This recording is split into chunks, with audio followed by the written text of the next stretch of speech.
ચોટીલા શહેરમાં રાત્રિના સમયે ખનીજ વહન કરતું ડમ્પર ચાલક બેફામ બનતા પીજીવીસીએલના વીજ પોલને નુકસાન પહોંચાડી 4 લોકોને ઈજાગ્રસ્ત બનતા ઈજાગ્રસ્તોને સારવાર માટે હોસ્પિટલ ખસેડાયાનું સામે આવ્યું છે।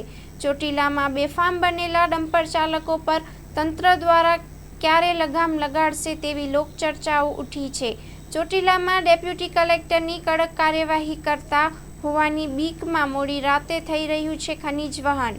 બેફામ બનેલ ડમ્પર ચાલકને કાનૂનનો પણ પાઠ ભણાવવામાં આવે તેવી લોકમાંગ ઉઠી છે। ચોટીલા શહેરમાં મોડી રાત્રે ડમ્પર ચાલક બેફામ બનતા 4 જેટલા વીજ પોલને નુકસાન કર્યા બાદ 4 લોકોને ગંભીર ઈજાઓ પહોંચાડી નાસી છૂટ્યાનું બહાર આવ્યું છે।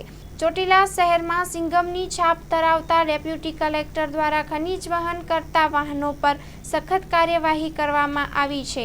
તેમ છતાંય ચોટીલાના દુધેલી ગામ તરફ જવાના રસ્તા પર આવેલ મફતિયાપરા વિસ્તારમાં મોડી રાત્રે ખનીજ વહન કરતું બેફામ બનેલ ડમ્પર ચાલકે એકી સાથે પીજીવીસીએલના 4 વીજ પોલને નુકસાન કરી ત્યાંના 4 રહેવાસીઓ ગંભીર ઈજા પહોંચાડી નાસી છૂટ્યાનું બહાર આવ્યું હતું।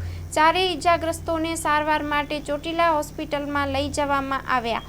Story report by Vikramsinh Jadeja.